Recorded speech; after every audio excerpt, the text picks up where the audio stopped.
ang mga bumabati ko sa kanya na malalaking tao pa yan pero binangga niya.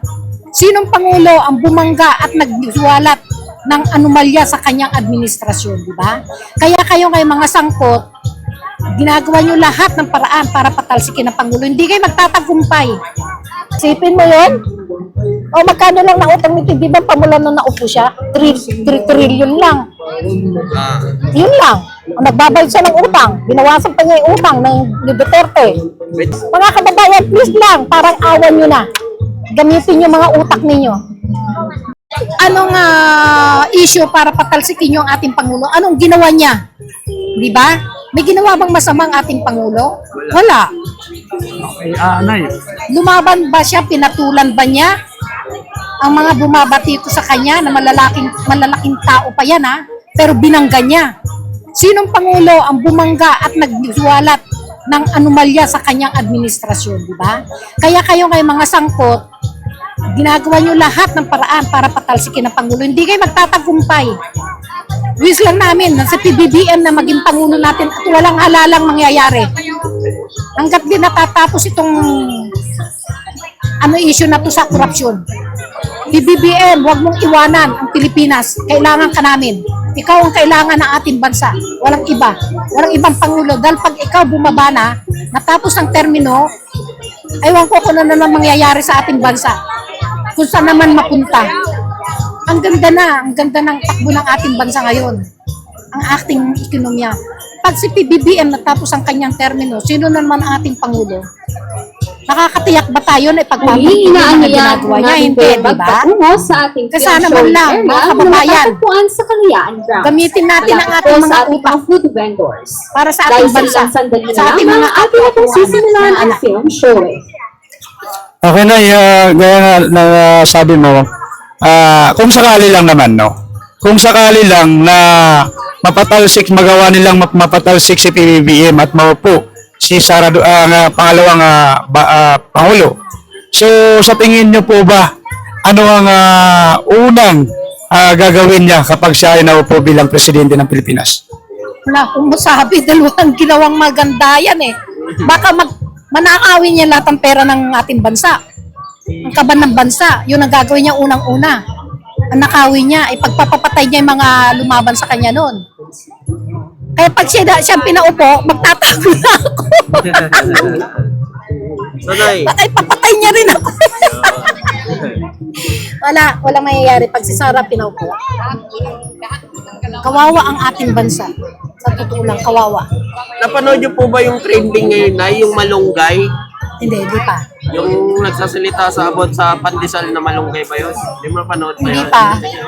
Ang bala ko ngayon mag-Facebook Naiinis ako Dami trolls doon Ang daming trolls Pero Nay, sa inyo po, sa mga Pilipino, dito, darating na halalan by 2028. Kayo po, bilang kayo ay isang Pilipino, mamahal sa bayan, ano pong maminsahe niyo sa kanila sa darating na halalan? Itong darating na halalan, kung may mangyayaring halalan. Yan. How I wish wala. Yun, sana. Sana man lang, gamitin natin ating mga utak. Huwag pera-pera. Maawa kayo sa ating bansa. Parang awa nyo na. Nga na ito. Sabi daw, meron tayong narinig yung mga iba nating kababayan. Naggabi na natin yan. Total inaano din naman nila yan. Ninakaw din naman nila yan. Tapos pag naubos na yung ninanakaw ng mga politiko, nagagalit na sila.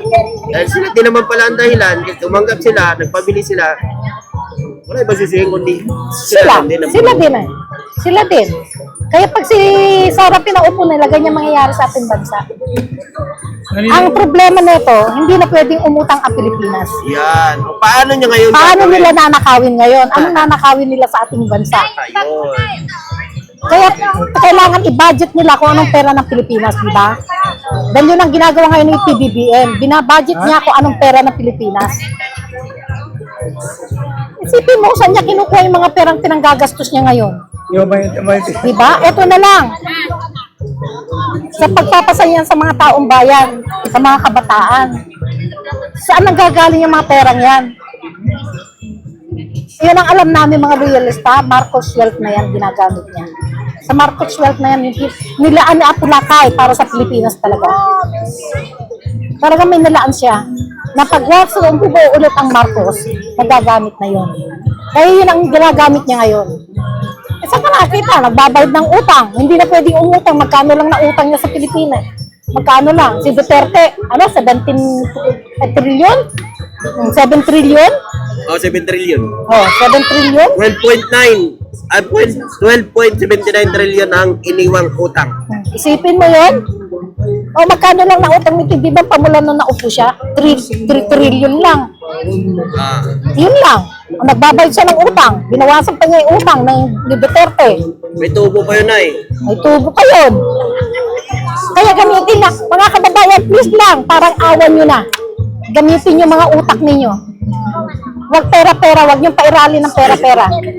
Dahil walang mangyayari para sa atin to. Para sa atin lahat. Tayo ang makikinabang dito. Ang ating mga anak. Mga kaapu-apuhan ang makikinabang. Yes, tama. Kami po tumanda na sa pakikipaglaban dahil alam namin, kami solid Marcos loyals talaga. Since 1986 pa kami, hindi kami tumipigil dahil para sa ating bayan to. Para sa ating bayan, hindi para sa sarili na, ay, ano mapapala namin dito, hindi ba? Hindi naman kami binabayaran, ni singkong tuling, hindi kami tumatanggap. Mula sa 1986, wala kami natatanggap sa Marcos, sabi nila, wala, sariling dukot namin yan. Para sa ating bayan, para sa ating mga anak, mga kapwa-apuhan. Ayan po kami, kaya please lang po, pakiusap, mga kababayan, gamitin natin ang ating mga utak. Itong darating na halalan, kung may mangyayaring halalan, ha? Malugod po namin kayo tinatanggap Para sa ating bayan.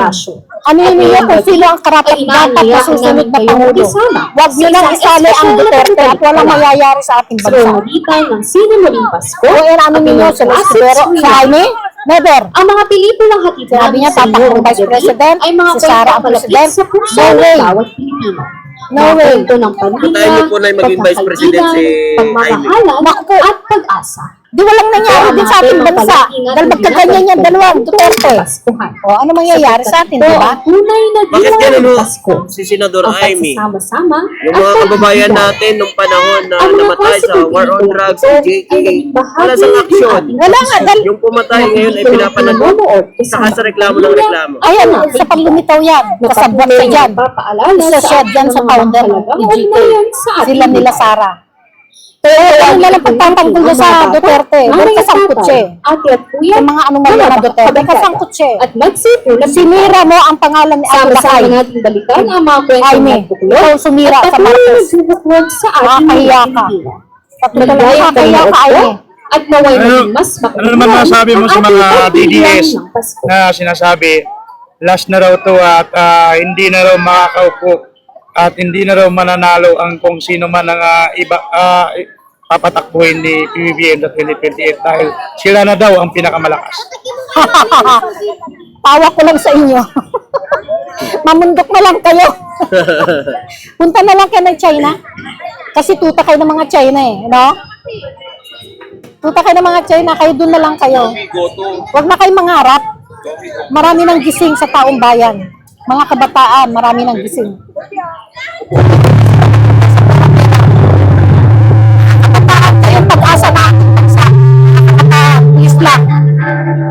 Maging matalino kayo. Gamitin nyo ang mga utak ninyo. Huwag nyo pairali na may magbigay sa inyo ng pera, ganito ang ano. Huwag. Para sa ating bansa, para sa inyo yan, mga kabataan. Kaya, suportahan natin kung anong ginagawa ng Pangulo para sa ating bansa. Last na lang po, no, ano na lang po ang mensahe nyo sa kaya Duterte na nasa ibang bansa hanggang ngayon? Kay Duterte, wish ko lang humaba pa buhay niya na mapagbayaran pa niya ang kanyang mga ginawa. Wish ko lang talaga humaba pa buhay niya. Iuwi na lang siyang aburito. Pagbayaran mo muna ang mga ginawa mo, Duterte. Diyan sa kulungan. Wish ko lang.